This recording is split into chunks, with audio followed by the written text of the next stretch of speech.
Name of this workshop is Put Your Oxygen Mask On First. Have you ridden in a plane lately?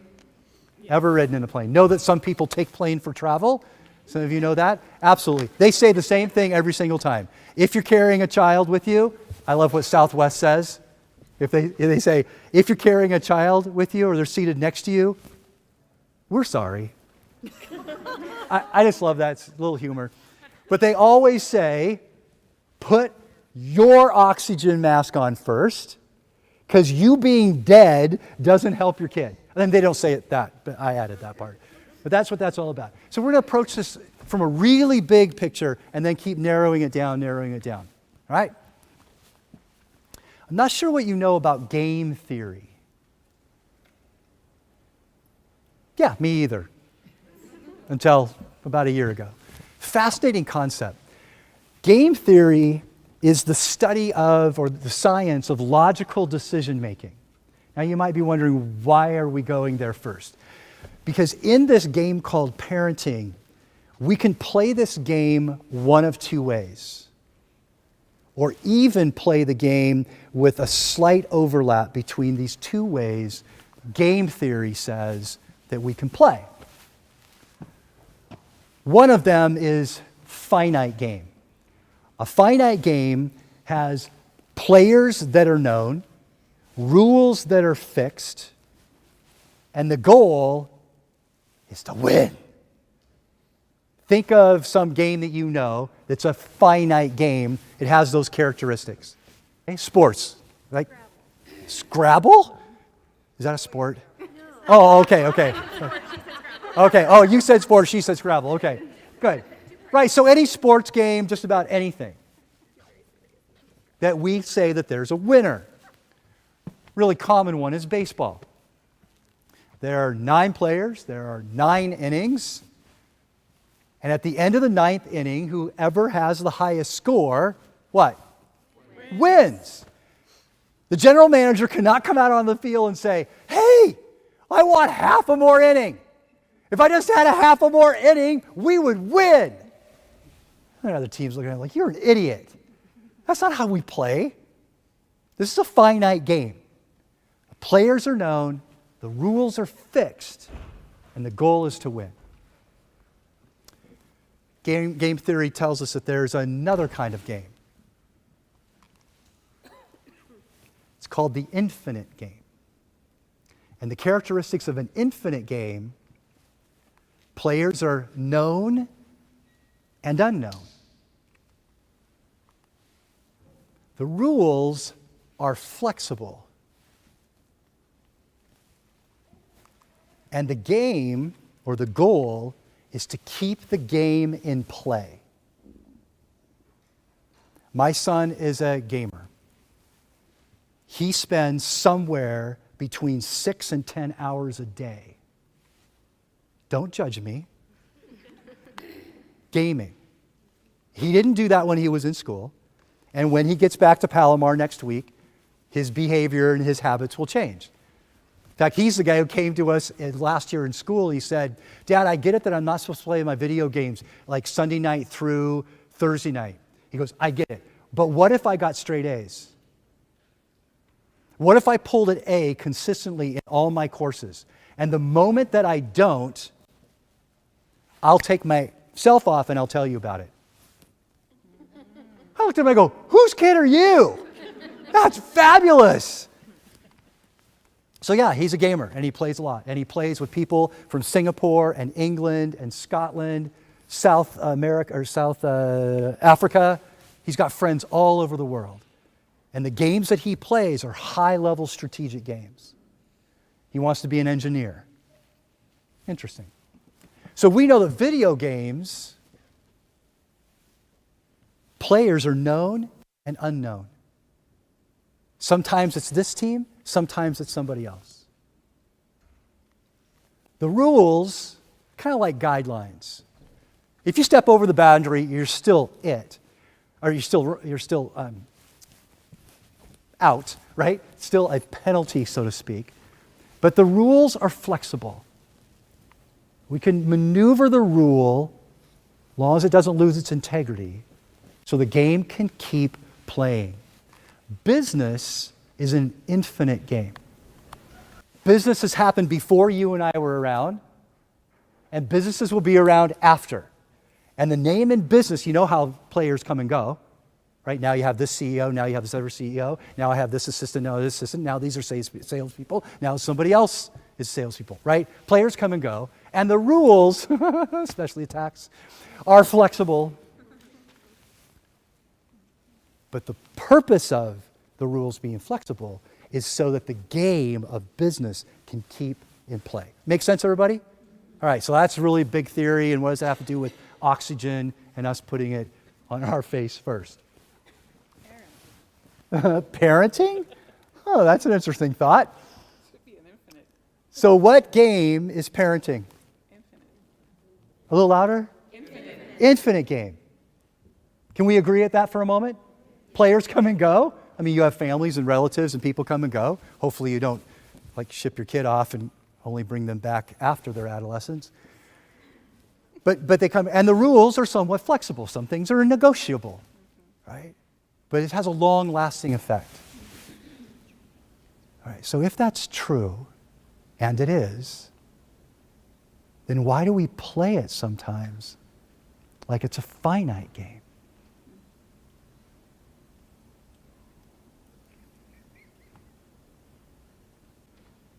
Where the grades matter more than the effort and the building of knowledge and the growth and the development of our child.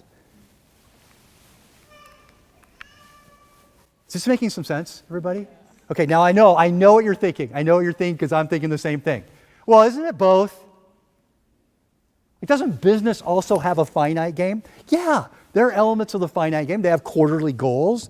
They have profit and loss statements. They've got employees they need to hire in a certain time frame. They have all those things. Yeah, they're short-term little goals, but the name of the goal, like the goal, it's not even a goal. This little benchmark is just to get us to that place. So keeping things in perspective can help us go, I'm breathing. So they didn't get it done today. We can stay up till midnight. No. We can work the weekend. As long as they're clear. It's like the game is learning. And the learning that we've got going for this week is this. Right? And we can roll into next week when we're secure about that learning. And the rules can be flexible. This is making some sense, yes? All right. So what if we could just ask ourselves then, during the day, what game are we playing? In this moment, breathe, notice, what game am I playing? Now here's what's crazy.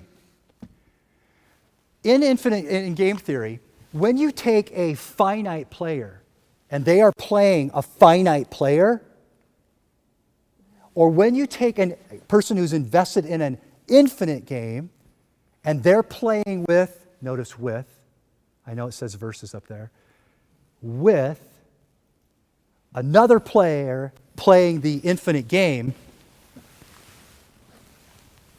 the system is stable. Everybody understands, right? Baseball's baseball. You don't come back out there and go, I want 10 innings. No. Everybody's really clear. Everybody in the video game world, if you lose, if you die, if you don't get the dragon killed in time, whatever, it's like, oh, okay. Now,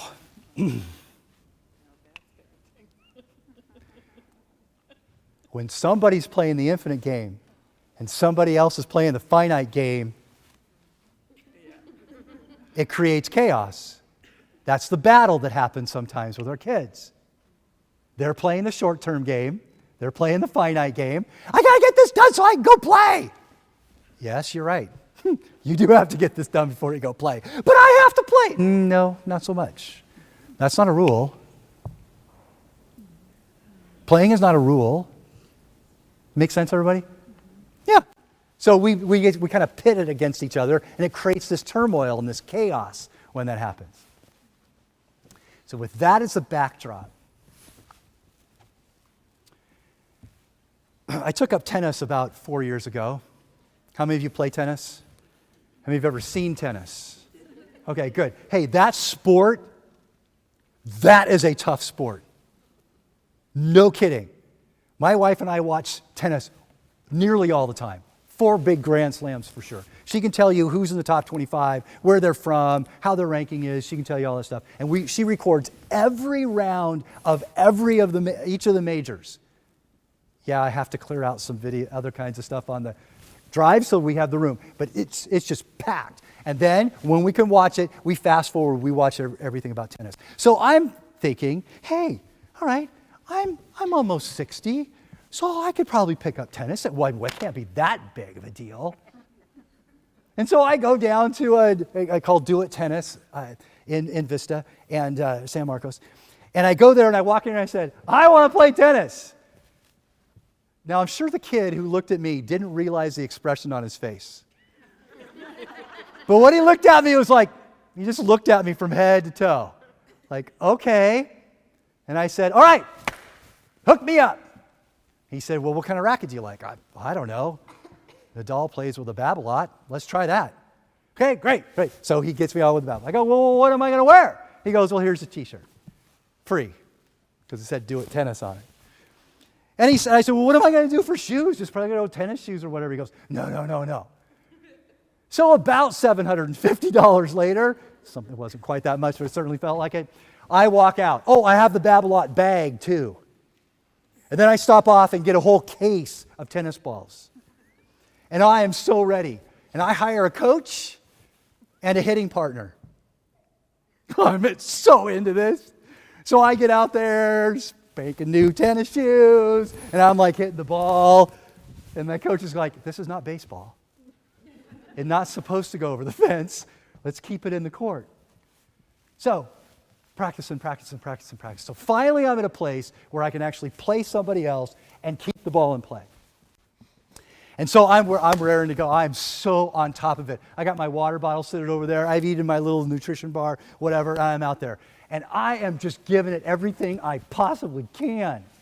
I'm chasing down every ball. I'm hitting every serve just like wham! I'm trying to cut the ball off. I'm just like, ah. And then at the end, if you've ever watched tennis, at the end of the first little game, you go and sit down. I'm not sitting down. That's for people who are weak. People who don't have enough stamina. I am going to keep playing. So I go over to the other side of the court, and I'm just bouncing around, waiting for my opponent over there to get up, get his little drink of water, and I'm like bouncing the ball around. I'm thinking through my head, I want to play, and down we go. Game 3, Game 4, Game 5, and I am running down everything I possibly can get. And I find myself, scores something like 5-5, 5-4, something like that, and I find myself completely exhausted. The ball goes by me and I'm like, my serves are barely making it over the net. And you figured this out already. I forgot to infuse myself with what I needed to sustain the game. I thought the moment, the action I needed to take right then, the next serve I needed to do, like that was more important than playing for the long haul. And I ended up losing. And I lost the next set and the next set. My opponent came up, shook my hand, and he says, you know, you really ought to take a break. Huh. Infusion means the introduction of a new element. So welcome to the law of infusion. Subtitle of put your oxygen mask on first. The law of infusion. The law of infusion says, to the degree we can infuse the internal is the degree to which we can infuse the external. Nod your head if that makes some sense. Yeah? I didn't make it up. It's been around for a really long time. Just put a little title on it, right? It's a law of infusion. And this law of infusion, I call it a law because it's non-negotiable. It's just like gravity. It doesn't matter if I I sure feel lighter on the scale today if gravity wasn't working. That would be really awesome. I can't wake up a day and go, no, I don't want any gravity to work. No, it's a law. We can count on it every single time. It works perfectly every single time, and it never goes away. That's why this is called a law. It's a law of infusion. To the degree that we take the time to infuse ourselves is the degree to which we can have an impact. We can infuse others. That makes sense. All right, let's just dig a little deeper, unpack a little bit more. The reverse is also true. It's a law. It works every time. You can count on it. When we diminish the internal, we diminish our capacity for the external. If you're a math person, this is kind of what that equation looks like, or chemistry, I don't know what it is. Degree of internal infusion is directly proportional to degree of external infusion. Our capacity to influence others is directly proportional to our capacity to take care of ourselves. Our children are important, but they are not more important than our health. Stay with me. I love my boys. And I would tell them, look, you might be strong, but Dad's stronger. And I told them every year, even when they were in high school and they wanted to take me down, yeah, you might be strong, Dad's stronger. And for me to be good on that promise, I had to hit the weights every once in a while, or I was going down. Does that make sense? Our health, mental, physical, emotional, spiritual, psychological, relational, our health is what our children need. Hopefully this is just a reminder. Okay, I have a Pentecostal preacher background. Not that I was, but I grew up in a church like that. So I certainly hope you don't feel like this is a hellfire and brimstone moment, right? And let's just wake up. Let's quit pretending like it doesn't matter. It matters. The amount of sleep we get. All of that stuff matters. So if you're finding yourself getting short in your responses, getting frustrated, getting uptight, as much as you would love to blame your husband or your wife, if you just do more around here, if you could just step in at night when you get home, you find yourself saying those kinds of things, as truthful as they might be, but the tone,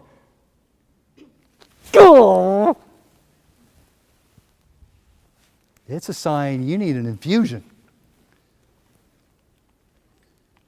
If all of a sudden, your kid's like, if I said this, I looked at Noah one day and said, I am so done with you. Boy, that felt good. And he was a mess. I would never say that to my wife. She'd kill me. That would be one reason why I'd never say it. She would get all, I would never say that to somebody I love. But I did, because there was nothing inside left. Nothing. The only thing was left was, I'm spent and I want you to know about it. Now go to your room. Suck on plastic. No, not really. No. So what is one thing you've been wanting to do for yourself?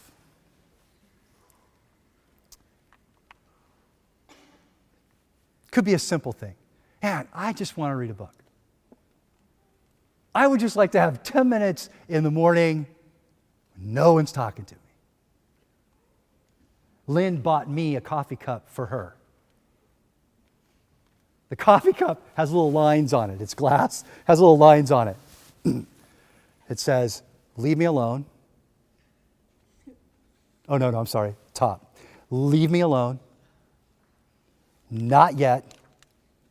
Don't even think about it. Almost there. Talk to me. Maybe that's just what you need. Maybe it's a walk. Maybe it's a massage. Going to a concert.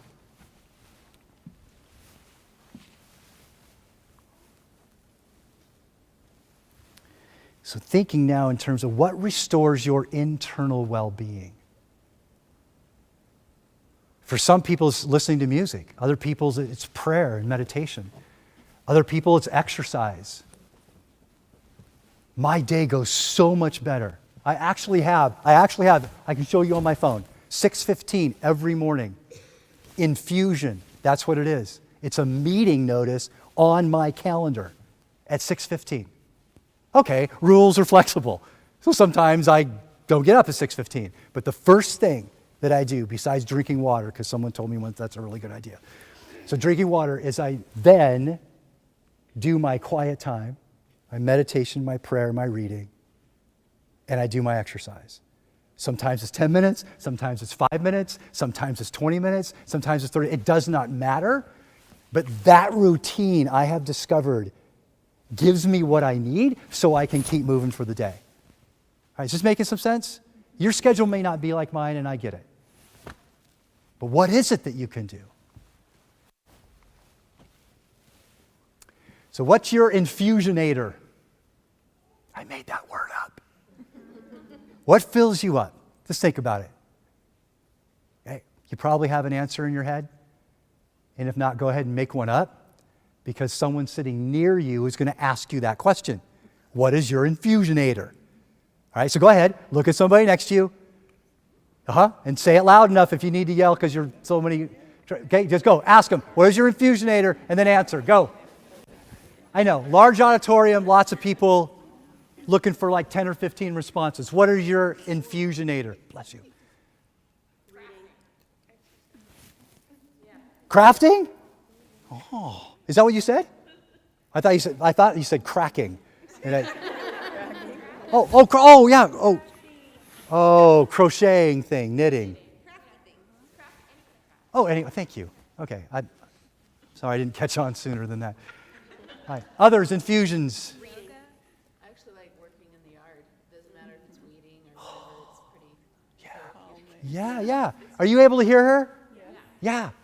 Great acoustics in here. Yeah, gardening. Yeah. Good. What else? Acting classes. Serious? A little expression, a little creative expression? Wow. It's awesome. Thank you. Oh, yeah, acting. Yes. Yeah. None of you have a life on this side of the room. Hiking. Yeah, hiking. Yeah. Reading. I need help on things like I wouldn't mind having a maid. Right? That would be a great infusionator. Get me a maid. It was maid. Yeah, get a maid. Yeah. I would love to have a personal assistant. I'd love to have a driver. I'm serious. Yeah. There's a couple of schools in Malaysia that I work with, and the host of me being there, he has a driver. He doesn't own his own car. And he has a driver who takes him everywhere. I'm like, yes! You know how much work I could get done? It'd be awesome. All right, others. We got 5 or 6 more. Yes? I like to sing. Sing? Like right now, you could get infused, huh? Nope. Awesome, thank you. Others? Pottery, ceramics. Good, thank you. Yoga and meditation. Yoga, meditation. Take a day by yourself. Oh. A whole day for yourself? Just imagine it. Just imagine that it could be a possibility sometime in your future. Hey, just imagine that could be. Maybe it's just a half day. Spending time with other adults. Oh, hello. Yeah, and just not on Facebook, right? Like bring over the cookies. kind of spend time with adults. Absolutely. God, my wife would just I'd come home, she'd go, that's what an adult looks like. That's awesome. Here's the kids. Lots of different ways to infuse ourselves. So we're going to unpack it in 3 areas. We're going to look at, we call it the MBS, or the mind, body, soul, or spirit, whatever word kind of works for you. It's a quotient, right? It's an interaction. Some people can fill themselves up intellectually, physically, as some of the answers that you've heard already, responses. Okay, I know it's a weird word. All metaphysical means not physical. Okay, above physical, I don't mean. So the soul, our spirit, things that, that part of us that resides deep inside of us. Hi. Great. So here's what we can do. We can invigorate ourselves with creating. Maybe some of these are going to ring a bell for you. It's like, wow, I never thought about that. I haven't done that for years. Designing some sort of a non-work related project, doing some sort of reading. I'm addicted to TED Talks. Anything that has to do with neurogenetics and neuroscience and human development, I geek out on that stuff. Maybe it's journaling. Maybe you haven't done that in a while. Just to calm ourselves for just a moment. Could be a journal about what you anticipate will happen for the day, kind of creating a picture of how things could go. Maybe it's just a whole series of questions that you're looking to have answered. Or maybe your journal needs to be a love letter to yourself. Dear Mark, you're so cool. What an awesome parent you are. You love Noah and Tate so much. And Lynn. You enjoy what you do. You're kind of fun to hang around with. We have to sign that letter. Your BFF, me. It sounds silly, right? Try it on this week. Because if you're waiting for your kids to write that letter,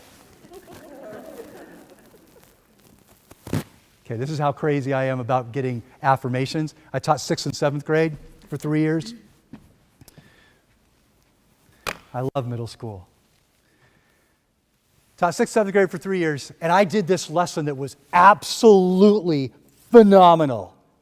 It was the best lesson I had ever taught. I had spent hours on the design of this. I created the handouts for them, all the little resources that they need. They moved in and out of groups. This lesson was spectacular. Like put it on Pinterest, spectacular. It was like put it in Wikipedia. It was awesome. And I had crafted this for a really long time. And it was one of those lessons that not only did I know that it was well crafted, it actually worked. Because I don't know if you've ever noticed this when you're looking through your teacher guide and your lesson plans. I go, oh yeah, they're going to love this. They're going to be so curious, full of wonder. They're going to ask all sorts of questions. They're going to thank me for being their teacher. This is an awesome lesson right here. And then your kids show up at the table. And then it's like, hey, what happened? Well, this is one of those lessons. I pulled it off. And I gave them their little exit ticket little thing at the end of the lesson, and every single kid got everything right, 100% on everything. So the bell hadn't quite rung yet, and I'm standing there, and I'm feeling really good about myself. As you can imagine, you might feel about that. And they were actually smiling, my 6th and 7th graders. And I said, hey, you know what? I'm just going to be straight up with you. That was a good lesson. It wasn't just a good lesson, it was a great lesson. Raise your hand if you learned the lesson today. Woo! Everybody's hand went, great, stand up. They're looking at me like, what? I said, stand up. So they all stand up. I said, standing ovation. Well, Esmeralda goes, okay, Mr. Reardon, okay. And Louis, the other guy in class, was like, what? I am not giving you a standing ovation. I said, come on, give it up. And they did. And here's what I realized. I was never going to get that unless I asked for it. And I'm just confident enough to go, you know what? I gave it up for you. Give it up for me.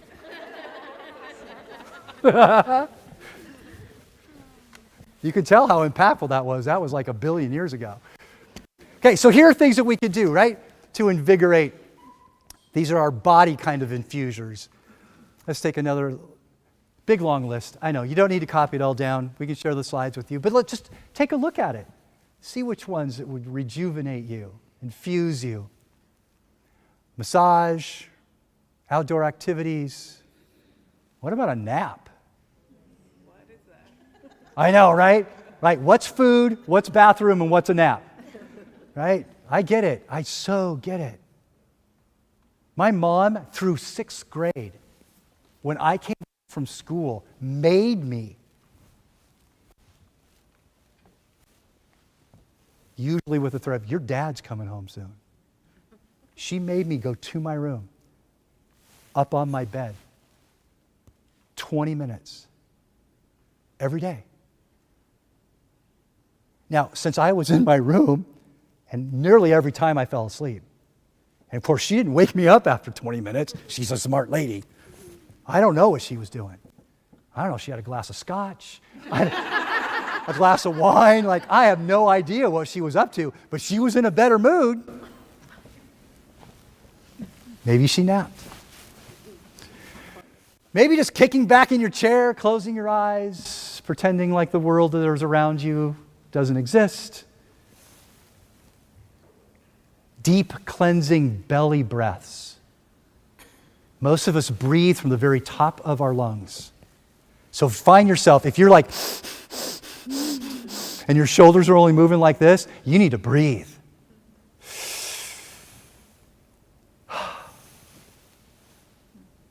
You can do it with me. It feels good. Here we go. Now just imagine if you did that at that moment when your son or daughter said what triggers you the most, and you just looked at them and smiled and went,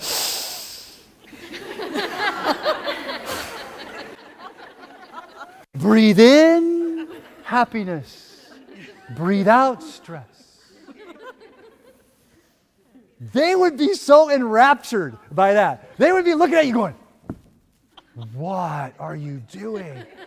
And then since you have their attention, which could be the only time you've had their attention in the last 30 minutes, you could just go, join me. I'm not good. Join. Oh, man. Parenting can be so much fun. I got 5 minutes? 6. Thanks. Parenting can be so much fun if we'll allow ourselves to get out of the finite game and play in the infinite game. What if everything that our students said that bothered us, we actually approached it with, wow, that was unique. Didn't see that coming. Oh, that's interesting. It might even lead you to say, why don't you show me a little bit more of that? I want to see a little more of that attitude. Wow. You ought to be in theater. That's awesome. Like, just what if we did? Just imagine. Just if we just did that for a moment. Not condescending, not sarcastic. It's like, wow. Yeah, give me some more of that attitude. I guarantee what'll happen. They're going to look at you and stop the attitude. They're going to go, wait a minute. Who hijacked my mom? You're not getting mad at me right now? What am I supposed to do with myself? I usually get to go on this for about 90 seconds. You just cut me off after 10.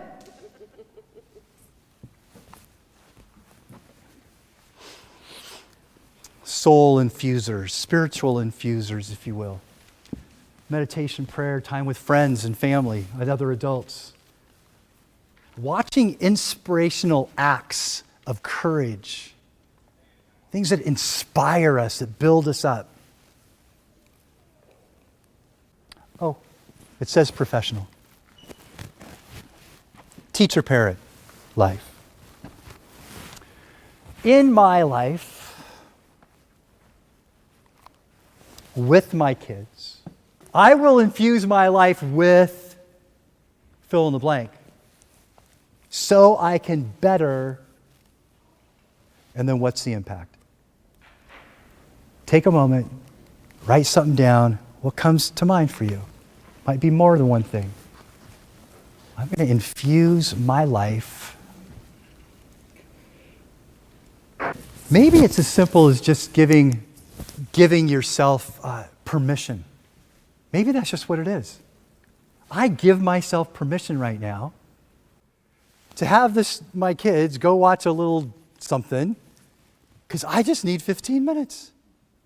Maybe it's just permission.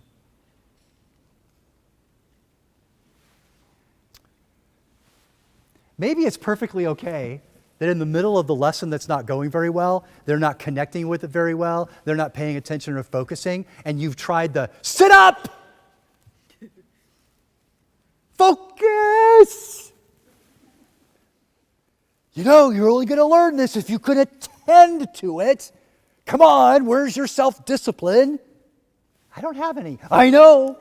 That's what we're working on right now. You've tried every other trick there possibly is. And maybe you just need to abandon the lesson. Call a time out. We need a break. No, I don't know if we need a break. Mom needs a break. Dad needs a break. This is a 7-minute break. Go listen to whatever you want to listen to that's encouraging. Watch, do something, go clean your bedroom. I don't care. 7 minutes, setting a timer. Get out of here. Well, said more nicely. Said nicer. Please excuse me for the next 7 minutes. Taking care of ourselves first is not just a great model for our kids, great example for our kids. It's the thing that's going to keep you in the game and play this thing for the long haul. Thanks for your time this morning. Good stuff.